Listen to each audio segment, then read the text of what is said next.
A show based on the facts, honesty, the man, the myth, the legend, Constitutionalist Joseph M. Leonard. Welcome to Constitutionalist Politics Podcast, aka CTP. I am your host, Joseph M. Leonard, and that's Leonard. CTP is your no muss, no fuss, just me, you, and occasional guest type podcast. Really appreciate you tuning in. As Graham Norton would say, let's get on with the show! Hello, everybody. Welcome, my new Instagram buddy, Rita Bliven. We are going to talk about attachment theory, which I think I know what that is. That's when you get super glue on you and you stick your fingers together rather than what you're trying to glue, right? But before we get into that, let's do all the, usual nitty gritty. Where were you born and raised? Where are you at now? That kind of thing. Sure. So I was born in Bakersfield, California, but I was raised in the rural part of Pittsburgh, Pennsylvania. So my grandparents had a 100-acre farm a little bit outside of Pittsburgh. It was a wonderful way to run around and get all my energy out as a kid. What about you? Born and raised in Southeast Michigan.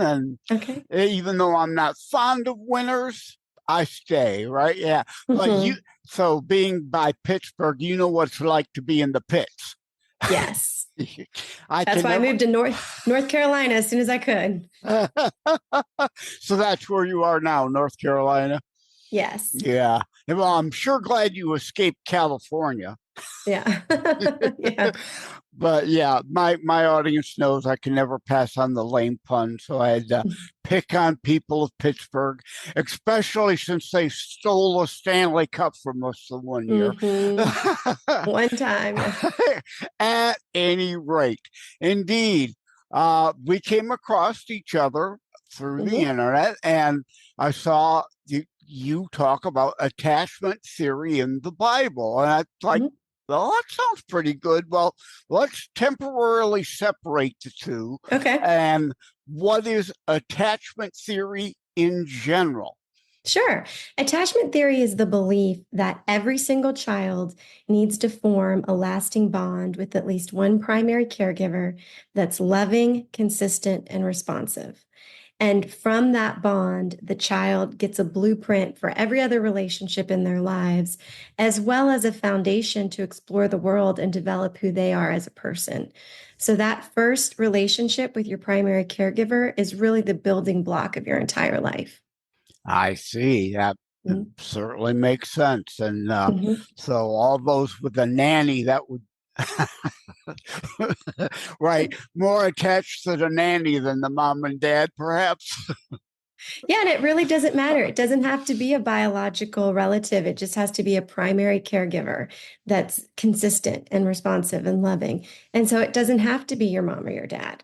Of course, ideally, there are additional benefits if it's your biological mother or father, but it can just be anybody, really, which is really amazing because God in his infinite wisdom knew that not every mother and father would be able to do those things. So as long as there's somebody. And it's obviously bonus and better if both parents are there and really involved. You get that added benefit of course, both the genders or the sexes contributing. Yes. Yeah. Examples by which, if it's a good, loving family, to understand what indeed then a good, loving family is to go by, because not everybody has that sound, stable family. There can be abusive families, and that's important. Unfortunate, I meant to say. I can't talk today. That's okay. But yeah, at least if you have the one stable person, you're saying that can generally help overcome things later in life. Absolutely. It gives you the building blocks that you need for relationships and development. And Even if both parents are good parents, usually one is the primary breadwinner. And so you need that one that's actually nurturing and loving and responsive, that's not just out there trying to lovingly provide for you, but that's there being responsive to your emotional needs. Yeah, and again, the examples of both parts of reality. There's the you got to make money side to provide, and you've got to have that nurturing side, as you said, to have that good family unit. And so, okay, let's go to attachment theory in the Bible. So this is really beautiful. You know, attachment, we had perfect attachment with each other and God in the Garden of Eden. So the Bible says that Adam and Eve were naked and knew no shame. They had perfect relationship, and they were able to commune with God face to face before the fall. And this is something that we all lost. We no longer have that perfect connection to God, a perfect connection to others. We have to fight for it. And it's interesting that the first thing that Adam and Eve did when they broke the connection, so let's take sin out of it. We're not even talking about sin. We're just talking about the act of sin broke that perfect connection with God and with each other. And the first thing they did was hide. And so there's an element of attachment theory that says when we have an unhealthy attachment, we're basically hiding from love. Our love receiver has been broken on some level, and we hide from love in one way or another. There's a couple of different ways that people with attachment issues hide from love, but it all started with Adam and Eve and the first sin in the Garden of Eden. Again, my audience knows I cannot pass any opportunity for a lame pun. You said love receiver. Is that like a shortwave radio? Yeah, it is. For love in our minds, yes. Yeah, in a way, right? The brain waves are there. There are waves. If actually, I was going to say, if only we could read each other's minds, but boy, that'd probably be a horrible thing if we could read each other's minds. It's good to have boundaries. We all have the privacy of our own minds, so it's a good thing. And till it took a long time for them to repair and humans as a whole to deal with this back and forth. And it's become part of the human psychology and the human nature and the existence or the absence and how to deal with it. Absolutely. So in complete correction only comes from Jesus Christ. So we all have a form of correcting the bond that we have with God and with others. But the true, deep, eternal correction of that misstep comes through the blood of Jesus. Are we all living in the reality that was originally available to mankind in the Garden of Eden? No. Are we in a much better state than when Adam and Eve first took of the apple? Possibly. That's an individual question. But when broken attachment happens, there are two major responses. One person says, God cannot meet my needs and others cannot meet my needs. So I have to meet my own needs and I can't trust other people. And you can understand how that would affect relationships moving forward. That's considered avoidant attachment. Anxious attachment says, oh my goodness, I definitely need people and God to meet my needs. And so I'm desperate to get my needs met by others, and I have no responsibility to meet them myself. And those people tend to be the clingy types. So both are extreme responses that can get a little unhealthy at times and sometimes a lot unhealthy. And then there's a third, which is disorganized, which is a combination of the two. But we see attachment play out in the Bible even more so than with Adam and Eve. You know, Joseph is a good example of somebody who probably had. Thank you. I know I am. No, but I know. Can't resist. Yes, we know who you mean, not me. Now, do you like the Joseph Bible story as somebody who shares his namesake? Well, Yeah, I'm part named after Saint Joseph, part that my grandmother on my mother's side was Josephine. Oh, So, okay. yeah. I like that. Yeah. So Joseph was separated from his family, but let's go ahead and take it back. His family was already dysfunctional. So Joseph was the favorite, right? That's why he got his dad's multicolored coat, and his brothers hated him. So he wasn't exactly operating in good connection in his family because his dad's favoritism towards him wasn't exactly healthy either, let alone his brother's hatred of him. And so there's not really an indication of a good, healthy, secure attachment within the family there. And then to make it worse, he was sold into slavery. And most theologians believe it was when he was a teenager. So he wasn't fully developed yet. And yet he was brutally and dramatically and cruelly separated from his family that was dysfunctional, but yet loved him.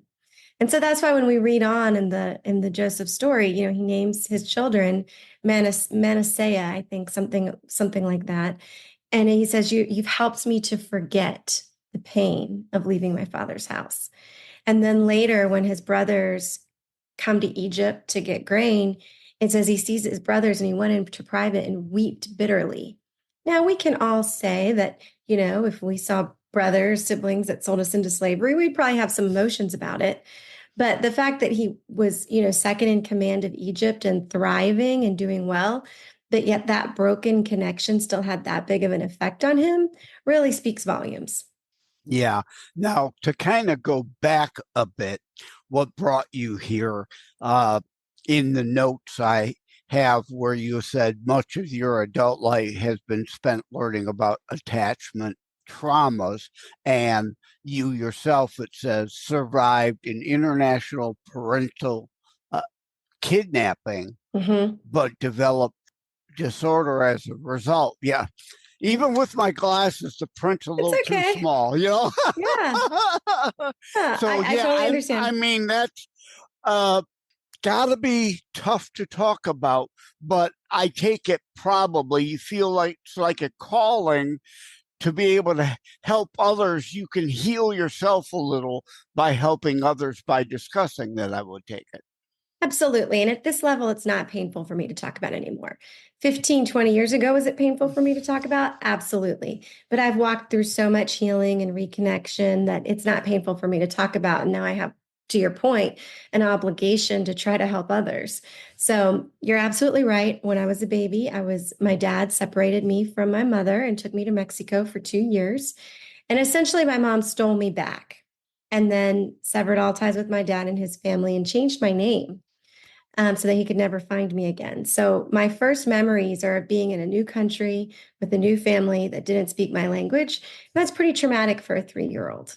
Not to mention the trauma of being separated from my mom as a baby and then separated from my father as a 3-year-old. So I definitely had an avoidant attachment style. Back in the 90s, when I learned about it, it was considered a disorder. So I had an avoidant attachment disorder. The medical health community no longer calls it a disorder because it's completely able to be changed. You can improve your attachment style. You can get healthier. And I certainly have. That's good. Now, have you reattached at all with your father? Have you sought him out at all? Or you're shaking. For those viewing on the video, you can see her shaking her head, Yes. but for the benefit of the transcript and everyone listening on audio, she's shaking her head. Yes. So go ahead and let us know about that. So that was a huge part of my healing journey, is that my father did reach out to me when I was about 18 years old. And it wasn't the best meeting, but a few years later, we reconnected again. And then our visits got longer and more meaningful. And I even went back to Mexico. And it was extremely healing for me. It was like going back home, which is extremely odd because I had no conscious memory of being in Mexico because I was 3 when my mom took me back to her hometown in the States. And those were my first memories. I don't remember being in Mexico. But our personality is developed during those years. I don't know if you have any children or nieces or nephews, but you can see them at 3 years old. Their little personalities have emerged. Now, are they going to stay exactly the same? No, but you can tell which kids are a little bit more boisterous and which ones are a little bit more shy. And sometimes that changes, but for the most part, some of the characteristics that we see at that age are remain throughout life. And so a huge part of my personality had already been developed by the time I was 3. And then I was ripped away from everything familiar. And so although my conscious memory didn't have any memories, my unconscious memory and nervous system did. And so going back to Mexico and reconnecting with my family, but also reconnecting with Mexico was extremely healing for me. Now I've got the James Taylor song, "Whoa, Mexico." At any rate, yeah, but back to seriousness again. Mhm. Now, so when you were indeed kind of brought then into unfamiliar territory and uncertainty, did you get withdrawn? Were you kind of bubbly at 3 that you knew? And Oh no, I was very, very bubbly, very talkative for a 3-year-old. Even though I was a toddler, I was very fluent in Spanish, and I think it's because my mom is American. I was a little bit of a favorite in Mexico because my dad is one of 11 children, and so you can only imagine how many grandchildren there were. And I was the little bit different one because they're all full-blown Mexican, and I was half white, half Mexican. And so I got a lot of attention. And so, as any child that gets a lot of attention from a huge, ginormous family, they respond. And so I was a little bit of a entertainer, a little bit of a clown, and very boisterous. And that was affected through everything that took place. yeah, so when you were brought here into that new strange environment, did you withdraw a bit? I did. So not at first. I have memories of being 3 years old and learning phrases because that's usually what people that are in a new country learning new languages. And I remember learning the phrase from commercials, "You're gonna love it." And I remember, and I remember realizing that if I said it at certain times, people laughed and it was funny. And so I was a little bit boisterous, but I do remember being depressed as early as first grade. And I didn't have the words to describe it, but I think deep down I missed my Mexican family. And I felt out of place because it wasn't the family that I had been with. And even though my mom's family is also very big and loving by American standards, she's one of 5. I just always felt out of place. And then I even felt guilty for not feeling their love. Sometimes I felt very alienated. But I felt guilty because they were very loving and fun, and nobody else in my family was struggling with that. It was just me. And I thought inherently it was something with me, that it was something to be ashamed of, that I had so much love but couldn't encounter it. Yeah, rummaging around in my brain, I vaguely remember the "You're Gonna Love It," but I can't remember what ad that was associated with. Do you remember? I don't remember which ad. I feel like it was on a lot of ads in the 80s. I feel like it was one of those, trending phrase, what we would call trending phrases now. It's "You're gonna love it." But it definitely caught my attention because it was said in a different tone. That's usually what catches the foreigner's attention, is when something is said in a different tone, when they're submerged in a new language. And in a way, it became a little bit of a coping response in a pinch, because you could get a reaction by going there and saying that. It could help you out of a little bit of uneasy situation. Absolutely. And the foreigner is just great at that. I remember focusing on people's lips and repeating back in my head what they said 3, 4, 5, 6 times. And so you learn to pick up on nonverbal cues, which is something that most people that don't have a reason to are able to do. Not very many people are self-aware, and probably even more people are not very aware of others. And so if you can pick up on on cues, social cues, you have a little bit of an edge as far as being able to, handle a situation. It's not necessarily a healthy edge. A healthy edge is to be authentic and to be secure in your foundation of love and have a strong sense of identity and be yourself no matter what, no matter how people respond. Mm-hmm. But, the foreigner is trying to find their place in this new world. And so it's not about the strong foundation of love and identity all the time. It's about building a new foundation in a new place. And for me, it was quadrupled because I was a toddler that had been taken from my family. And so there was definitely an inclination to have a survival mindset. Even though I was in my mom's family that loved me and I didn't need to survive, it felt like I did. Mm-hmm. Mm-hmm. You could see that, again, go down the road of the lame puns. I have that as my mechanism too, to just, always try to elicit a smile, because if you can get a smile, even if it's a forced smile of another, it can help you to smile, and that can spread. So when you said social cue, I immediately in my lame wired brain, I like pool cues. Right? Yeah.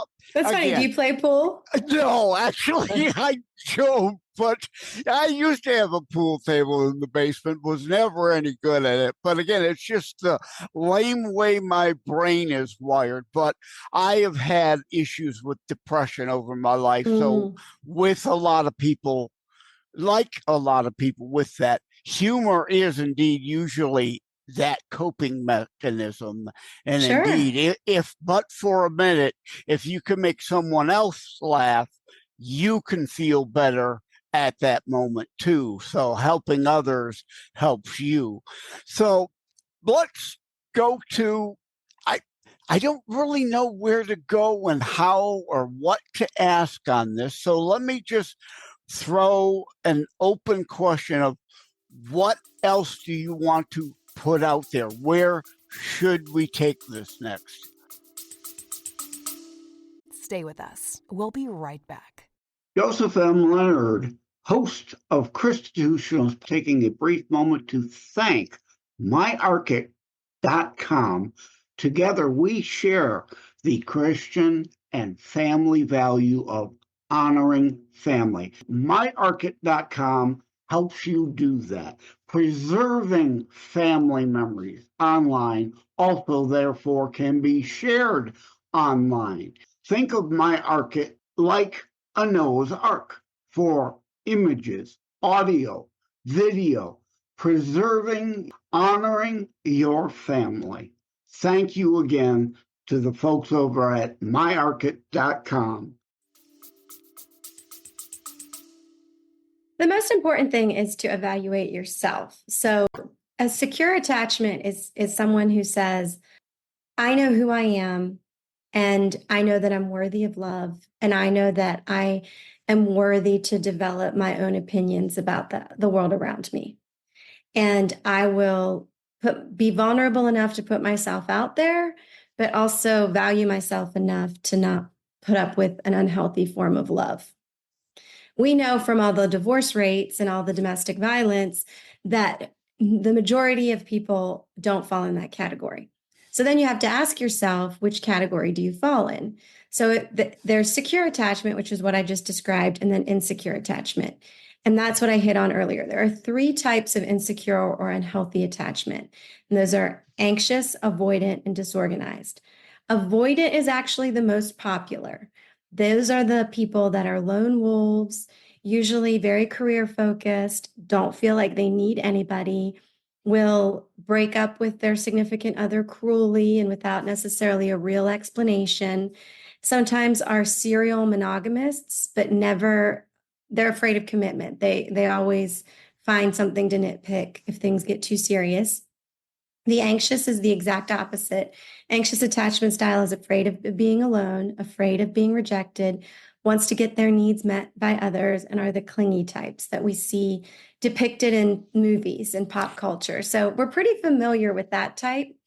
And then the third type is disorganized, and those are the people that swing dramatically to avoidant and anxious. And they usually had an additional element of chaos in their upbringing, usually alcoholism. And so they're a little bit more volatile with being clingy and then withdrawing unexpectedly, and can be a little bit more confusing. And so the first thing a bit bipolarish almost. Yes. Yeah. And I'm glad you said that, because so for me, I just thought I was depressed. I just thought I was going to always have clinical depression. As soon as I started healing my attachment, depression just totally went away.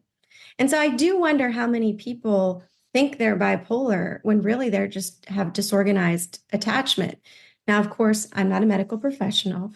And if you have a bipolar diagnosis, I wouldn't negate it with disorganized attachment. But if you're self-diagnosing, you might be confused there, because I had anxiety and depression that completely went away when it just faded into the background once I worked on my attachment, because the attachment is everything. The attachment is the basis of your life, the origin of your life, your first relationship with your primary caregiver when you were helpless, when you could not feed yourself, bathe yourself, clothe yourself, or provide for yourself. It is very important. It's very fundamental. It has extreme ripple effects throughout your life.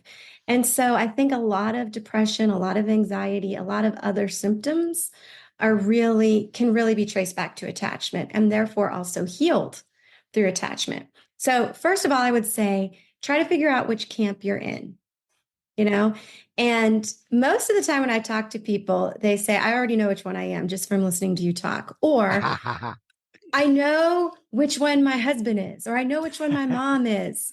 And oh my goodness. So usually it's not too hard to is that what you're thinking? Do you think you probably know where you fall? I'm not really thinking about it because I'm concentrating on this conversation, of course.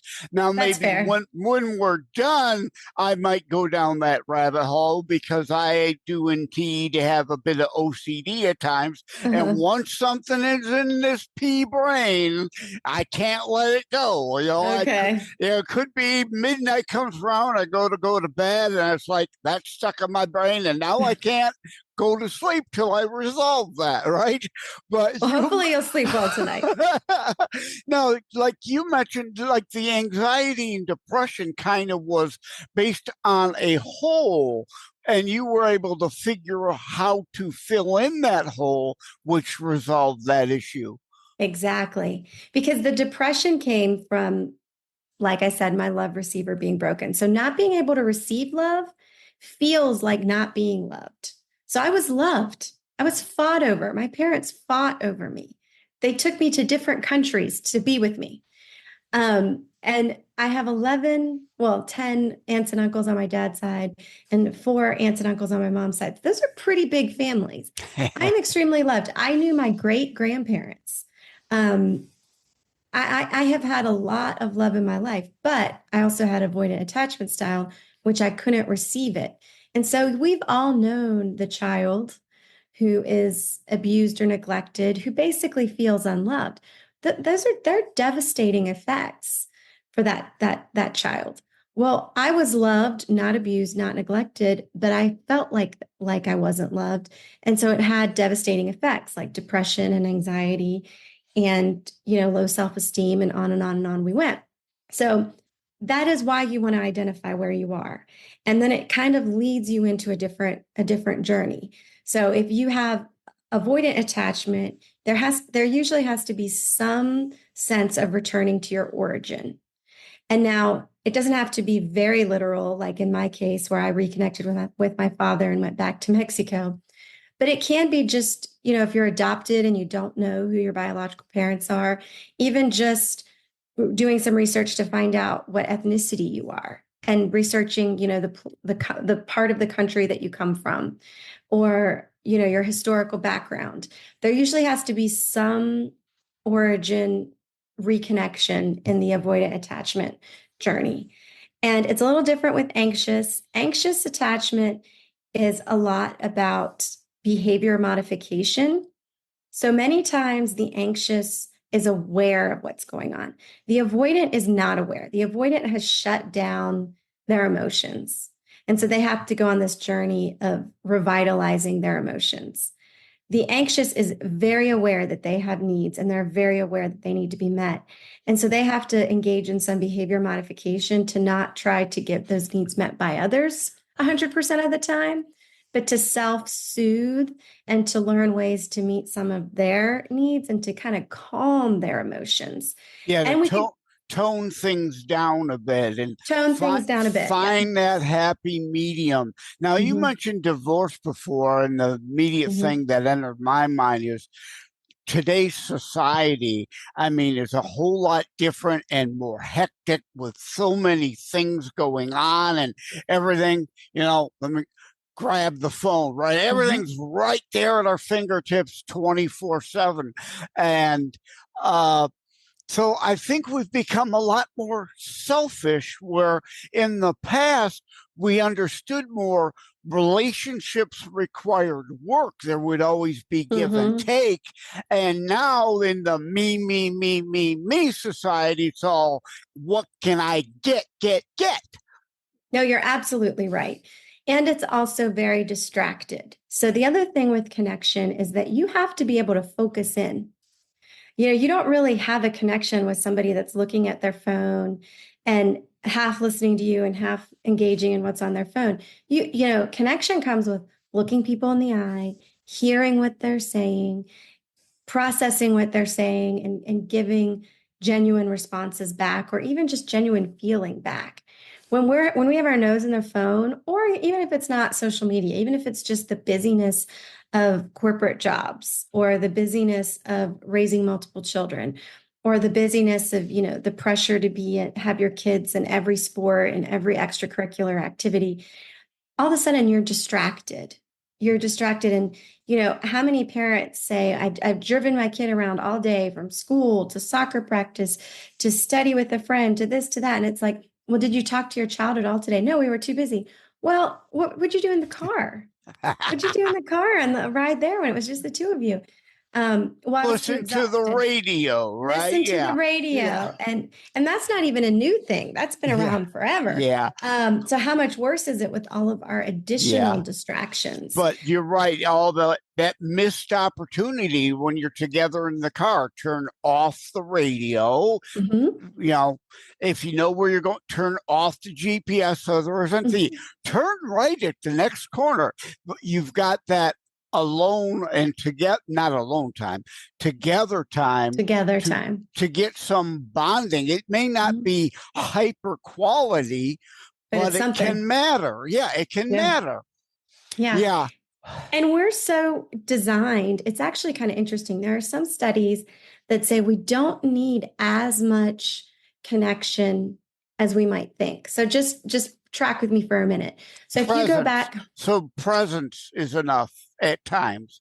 And then also we were, as more, in the history of humankind, we had to farm and we had to hunt for food. And so that took a lot of time. And so again, God in his infinite wisdom knew that an hour of deep, intimate, real connection a day would probably be enough for the family unit, AKA sitting down for dinner together. And so that, for a lot of years was sometimes all people would get. They didn't have, the car rides to the soccer games and stuff because it just didn't exist. And so we do need to be intentional, and it does, probably need to be daily, but it doesn't have to be. Sometimes I feel like I hear parents say, we haven't connected with our child for a while. So this weekend we're taking them shopping and doing this. And it's going to be like a 6-hour excursion. Well, that's great. But an hour a day would be better. An hour a day would be better than 6 hours every 2 weeks, all day. Shorter quality as to quantity and consistent. And the consistency. And I'm glad. I like that you use the word intentional. Before we wrap things up, I want to apologize to the audience. I expected this to be a very serious topic and conversation. That's why I invited Rita to be here. I apologize if I distracted you all with my, runaway brain and inability to avoid stupid puns in the middle of serious conversations. But Rita, where do you have a website? Where will people reach out to you at? Yes. Sure. My website is canyonsandfireworks.com. And from there, I have a link to everything. I have a link to Facebook, Instagram, YouTube. I don't think Twitter's on there yet, but it will be. And of course, anytime. Twitter, what's that? I mean, X. Yeah. Got you. Yeah. X, yeah. We're not Brazil yet, so we can still have X. But there's a link to everything there. And of course, for someone like me, it's really super helpful if you follow me on social media or like and comment on my content. But yes, there will be updates for everything on my website. That's the easiest way. And I will, of course, put that in the show notes. And that is Canyons and Fireworks, all lumped together, no dashes, canyonsandfireworks.com. That's it. All right. Thank you, Rita, for coming on. Thank you, Joseph. I'd like to keep my shows short. Every guest I have on, we could go on for probably 8 hours and then nobody's going to watch or listen. So, right. Short and sweet. Exactly. You understand. All right. Yes. Thank you. Take care. God bless. Thank you so much. Have a good one. Last minute throw together segment. You could see if you're looking behind the scenes, I didn't even bother to pull down the green screen. You can see the couch with all the random paperwork and everything. The ugly couch with the random paperwork and stuff on it. I normally pull down the green screen to hide. But at any rate, I was just going to bed. We were joking about my OCD and, she asked, what type am I? Oh, indeed. The lame pun finally came to me, indeed, as I was going to crawl into bed. So just a quick to throw that out there. What type am I? I'm the given up, the don't care anymore type. I'm too old, too slow, too broke for attachments. Ba-dum-bum. All right. You know me if you're a regular. I can't pass on the lame puns. Couldn't pass on that. Thank you all. Take care. God bless. Thank you for having tuned in for Constitutionalist Politics Show. If you haven't already, please check out my primary internationally available book, Terror Strikes, coming soon to a city near you. Available anywhere books are sold. If you have locally run bookstores still near you, they can order it for you. And let me remind, over time, the fancy high production items will come. But for now, for starters, it's just you as a very appreciated listener by me. All substance, no fluff, just straight to key discussion points. A show that looks at a variety of topics, mostly politics, through a Christian U.S. constitutionalist lens. So again, thank you from the bottom of my heart. Take care. God bless.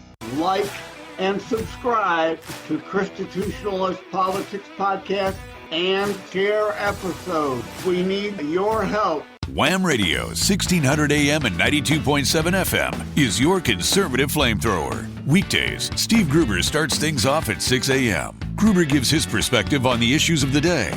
At 9 a.m., Glenn Beck blazes the airwaves with his nationally syndicated program. From noon to 3, it's Dennis Prager. At 3 o'clock, it's Wham's own Thayrone X. On the Edge, Thayrone tells it exactly as he sees it. At 6, it's The Dana Show, your conservative alternative. At 8, don't miss Joe Pags. Weekends are filled with conservative talk as well. Fingers Malloy, Thomas LeDuc, The Abolitionists Roundtable, A Moment of Clarity with Pastor Rick, Your American Heritage with Ed Bondarenka, Dave Janda's Operation Freedom, and Dick Kupke's Trigger Talk. You can even get links to Wham podcasts from Dave, Dick, and of course Thayrone, all from their pages on our website, whamradio.com. Keep it locked on Wham Radio, 1600 AM and 92.7 FM in southeastern Michigan, and whamradio.com anywhere in the world.